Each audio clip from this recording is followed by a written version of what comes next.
Bom, então vamos começar a nossa parte 2 da aula de cinética da corrosão. Hoje nós vamos falar sobre polarização, certo? O que se trata polarização?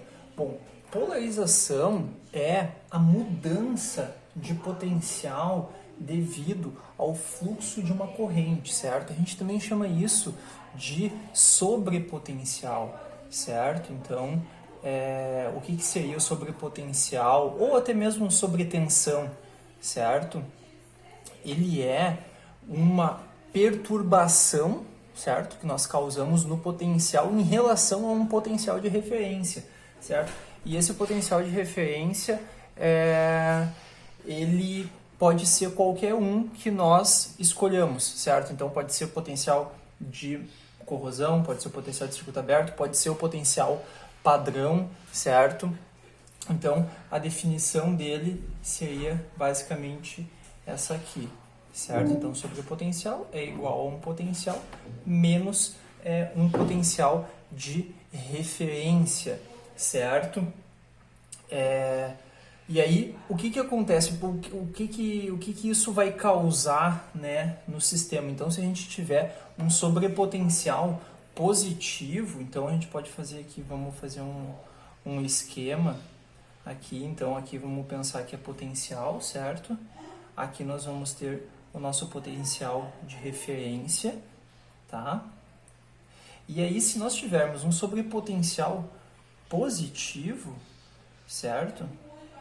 Então aqui a gente vai ter um EA, certo? Ele vai ser um sobrepotencial anódico, certo? O que é um sobrepotencial anódico? Significa que se nós perturbarmos o nosso potencial em relação a essa referência para um potencial mais positivo, então vamos pensar, esse cara aqui é um potencial zero, a gente subiu ele para mais 0,1, certo? Então o potencial ficou mais positivo, ele vai se comportar como um ânodo, a gente vai estar forçando, né, esse sistema a se comportar como um ânodo. E da mesma forma, se nós fizermos o contrário, certo? Então a gente fazer uma perturbação no sentido negativo, nós vamos ter um sobrepotencial catódico, certo? Isso aí vai fazer com que esse eletrodo, certo, ele se comporte, né, de forma mais catódica. Então vamos pensar, vamos visualizar o que seria essa polarização anódica ou catódica, ou sobrepotencial anódico ou catódico, certo? Isso aí a gente pode considerar aí como sendo sinônimos, certo? Então vamos pensar aqui que a gente tenha uma barra, certo, de zinco. Então a gente tem uma barra de zinco aqui, e esse zinco ele está oxidando, certo? Então está se transformando em zinco 2+, e ele está perdendo aqui, né, 2 elétrons, certo? Isso daqui seria a visualização de um sobrepotencial anódico, certo? Então, se a gente tivesse num potencial de referência e nós aplicássemos um sobrepotencial anódico, o que iria acontecer é isso, certo? Então, o zinco, ele ia perder esses 2 elétrons e dessa forma, esse eletrodo aqui, ele vai se tornar mais positivo, certo? E isso vai configurar, né, um sobrepotencial anódico. Vamos pensar então agora, vamos imaginar um sobrepotencial catódico, certo? Vamos pensar que a gente tem aqui uma superfície de platina, certo? E aí nós temos um íon H+ aqui chegando nessa superfície, certo? Esse íon H+ chegando nessa superfície, ele vai receber um elétron, certo? Vindo de alguma outra parte do sistema e vai recombinar formando um átomo de hidrogênio, zero, certo? Um átomo H. E isso torna, como ele está recebendo um elétron, isso torna o potencial desse eletrodo negativo, certo? E aí a gente configura isso como sendo um sobrepotencial catódico, tá? E agora ainda a gente pode falar sobre esses tipos de sobrepotenciais. Deixa eu apagar aqui. A gente pode falar sobre os tipos de polarização, certo? Então, o que acontece com esses tipos de polarização? A gente pode ter algumas etapas dessas reações que são mais lentas que as outras, e aí a gente vai dar um nome para cada uma dessas situações, tá? Então, vamos lá, vamos pensar agora o seguinte. Nós temos uma superfície metálica, tá? E o que acontece? A gente vai ter uma polarização catódica, tá? Então, vamos deixar anotado aqui, polarização catódica. O que acontece? Metal aqui, tá? E solução aqui do outro lado. Se os elétrons eles são fornecidos mais rápido, então a gente está recebendo aqui vários elétrons de forma bastante rápida, o que vai acontecer? A gente recebe esses elétrons mais rápido do que os hidrogênios, o H+, ele está aqui na solução, certo? Ele demora mais tempo para recombinar, certo? Formando esse H+, esse átomo de H aqui, do que os elétrons chegam. Então a gente tem um carregamento aqui de elétrons, certo?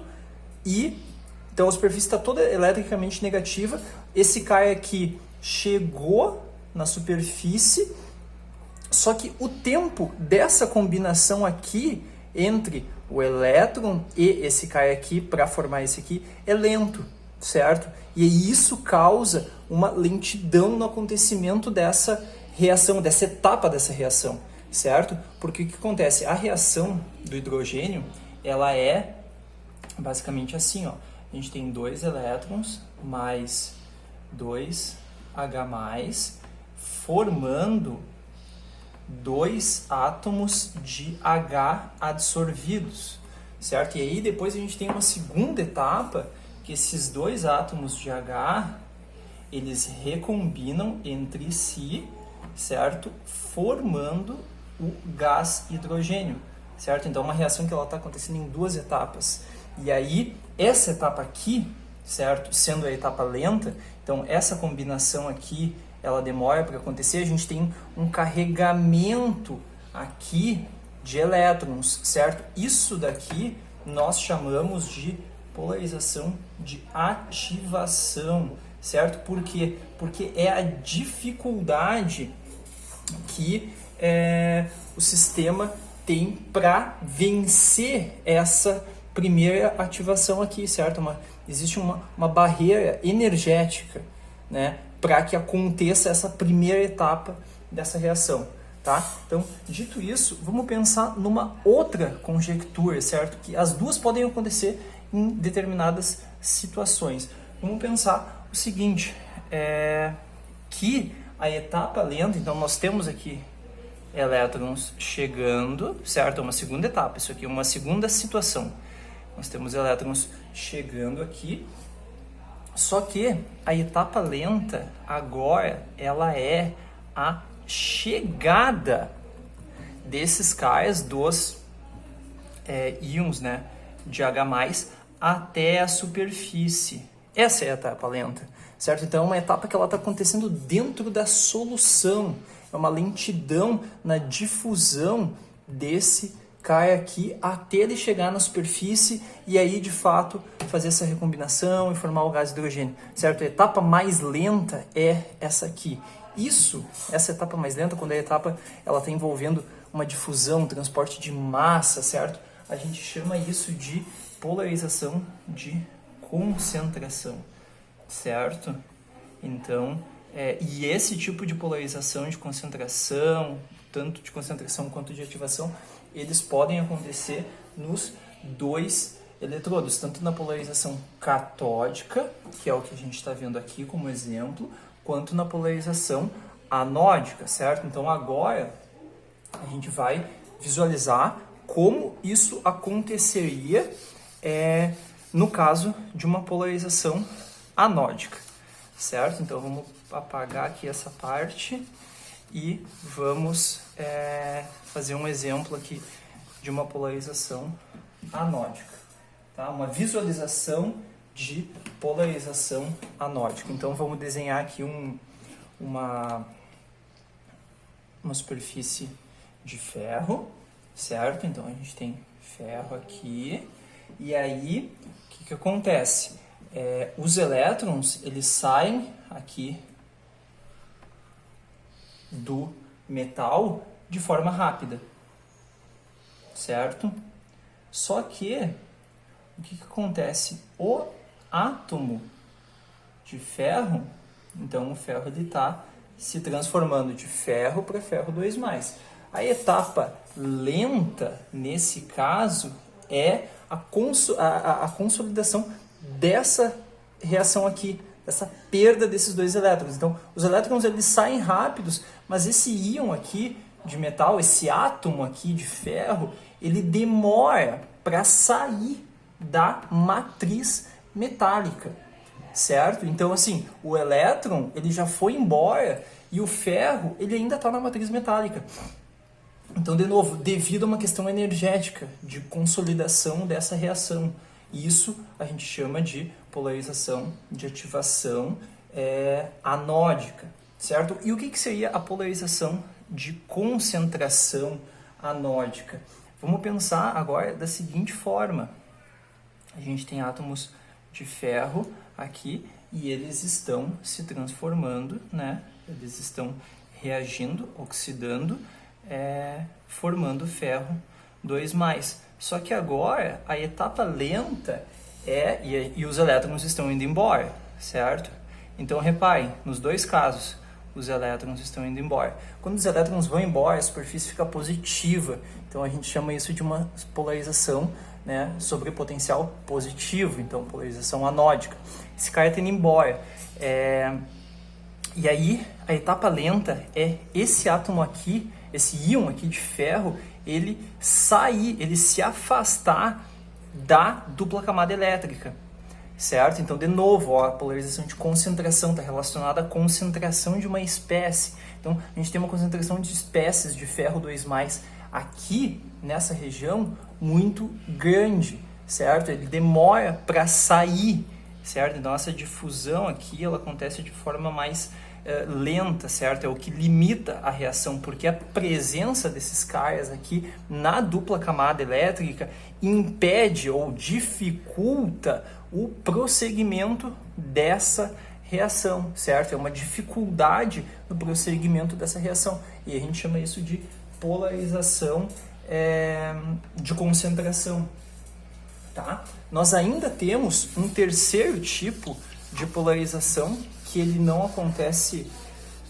efetivamente na superfície metálica, certo? Mas ele é um tipo de polarização que pode ser problemática, certo? É o que a gente chama de polarização, né? Ou queda ômica, certo? Então, é uma queda ômica e essa queda ômica, ela acontece numa outra região, certo? Do nosso sistema eletroquímico. Então, num sistema eletroquímico, nós sempre vamos ter o metal, certo? E nós vamos ter um eletrodo de referência, que a gente já comentou. Aqui a gente vai fazer um eletrodo de referência um pouquinho mais rebuscado e eu já vou explicar por quê, certo? Então, aqui a gente tem a nossa referência. O que acontece? A queda ômica é a resistência que existe entre a superfície do metal, certo?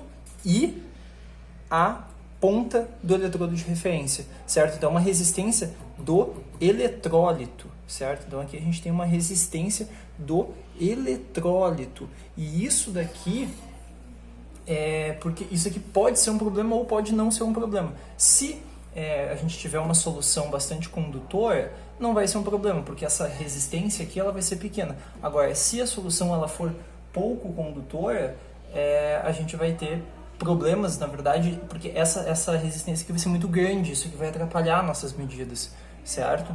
Então, em relação aos tipos de polarização, eu acho que é isso.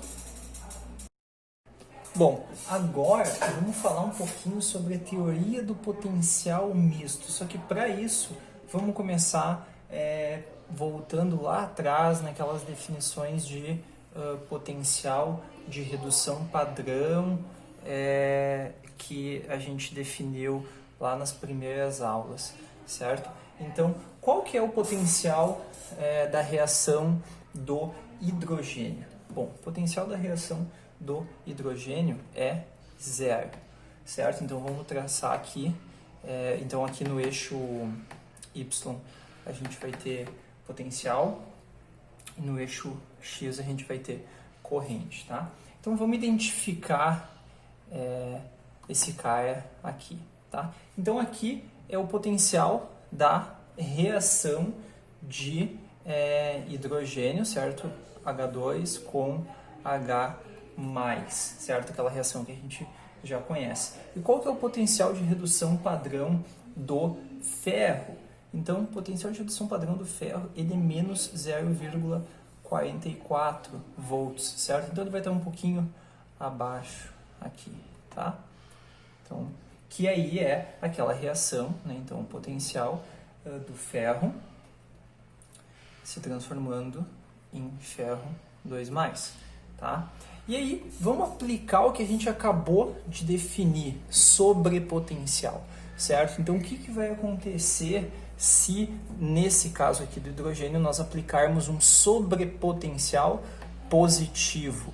A gente vai estar facilitando, a gente vai estar forçando a reação de oxidação, certo? Isso vai gerar uma corrente. Então, o comportamento desse fenômeno vai ser exemplificado aqui por uma reta, certo? E essa reta aqui corresponde à reação de oxidação do hidrogênio, certo?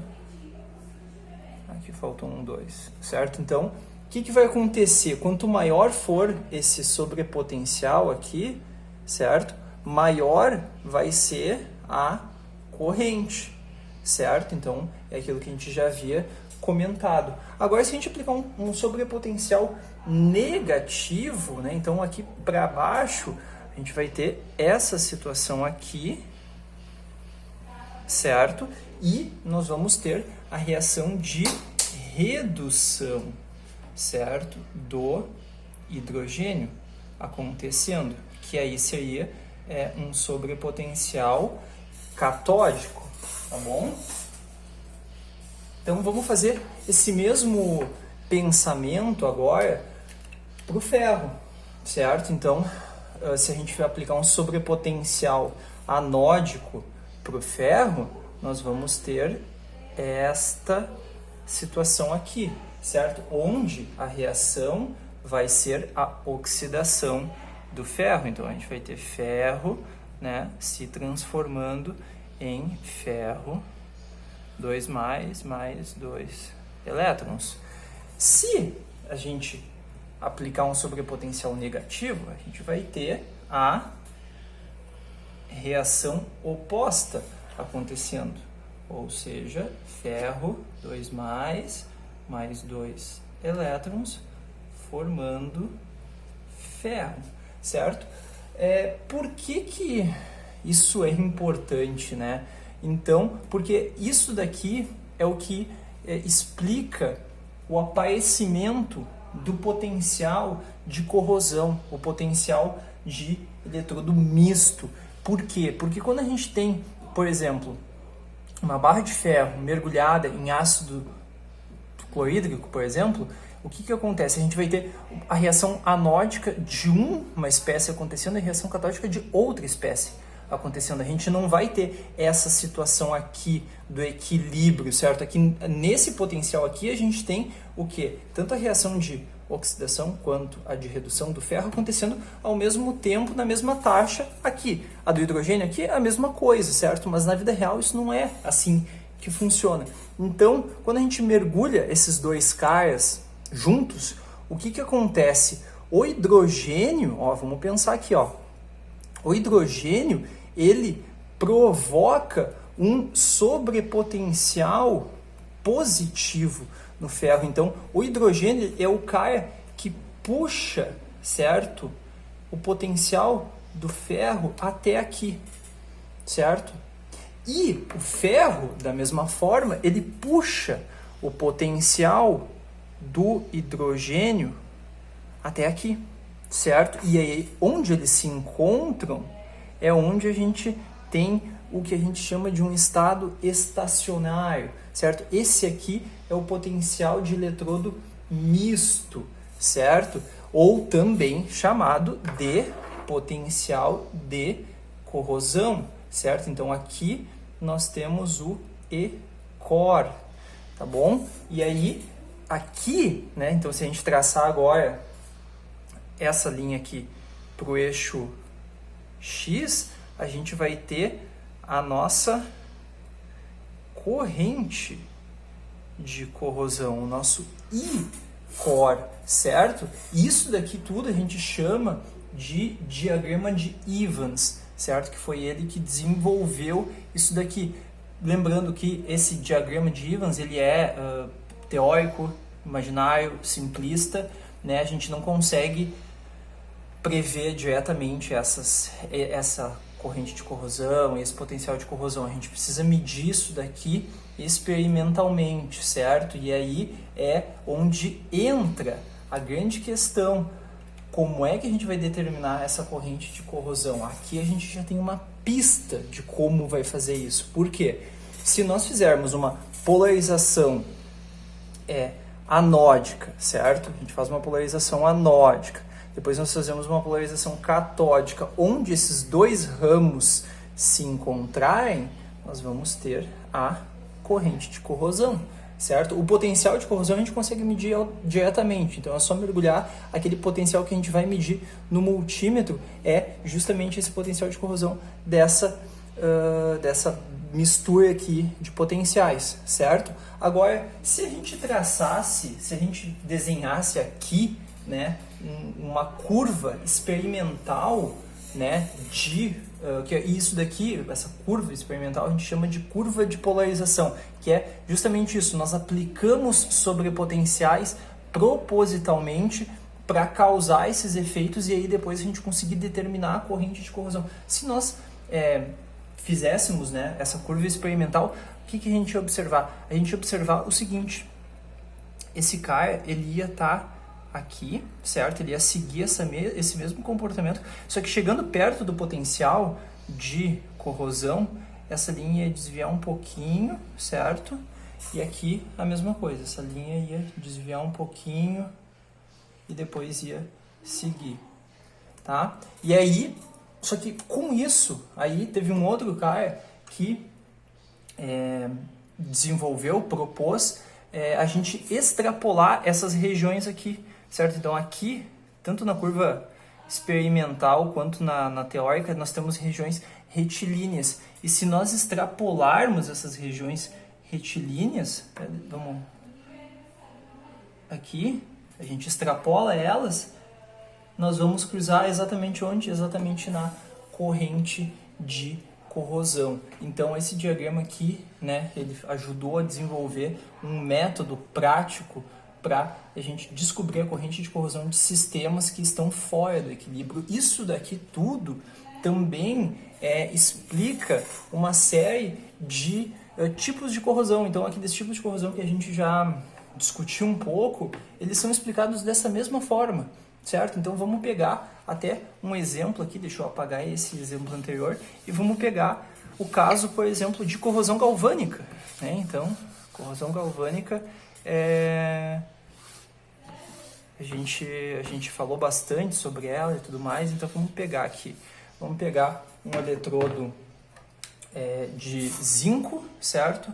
E um eletrodo de ferro. Então, se a gente pegar o eletrodo de zinco, eletrodo de zinco, o E0 do zinco vai estar por aqui. E aí, então, a gente traça de novo, né, aquelas duas linhas. Então, lembrando que, ó, sobre o potencial positivo para cá, a gente vai ter a oxidação do zinco, certo? Então, a gente vai ter zinco, né, se transformando em zinco 2+, mais 2 elétrons. E aqui nós vamos ter a redução do zinco, então zinco 2+, mais 2 elétrons se transformando em zinco, tá? E agora a gente pega o potencial lá de redução do ferro, certo? Então o E do ferro, esse cara vai estar por aqui, certo? Então vamos traçar a mesma situação, certo? Onde esses dois caias se encontrarem é onde a gente vai ter a situação, né, a realidade. Então, o que vai acontecer? Olha só, o zinco, ele vai puxar, então até vou fazer aqui em outra cor, ó, ele vai puxar o potencial, vai causar, né, um sobrepotencial negativo no ferro, certo? Então, olha só, ele vai trazer o ferro para esse potencial aqui, para um potencial mais negativo. O que é um sobrepotencial negativo? É um sobrepotencial catódico, certo? E o zinco, o que vai acontecer com o zinco? O que o ferro vai causar no zinco? Vai causar justamente o oposto. O ferro vai causar um sobrepotencial positivo, certo? Isso vai causar um sobrepotencial anódico, certo? Então, ó, vai causar esse efeito aqui, tá? E aí, onde esses dois caias vão se encontrar, vai ser aqui, certo? Isso vai causar o quê? Nesse par galvânico, vai causar essa corrente aqui, certo? Só que essa corrente aqui, ela vai ser pro ferro uma corrente catódica, pro zinco uma corrente anódica, certo? Então é aquilo que a gente já sempre falava, certo? Então o zinco vai ser o ânodo. Então é por isso que ele protege. Então, quais reações que vão estar envolvidas? Ó, vai estar envolvida a reação de oxidação do zinco e a reação de redução do ferro, certo? Então o diagrama de íons ele explica um pouco como funciona a corrosão galvânica, certo? E aí por hoje eu acho que é só.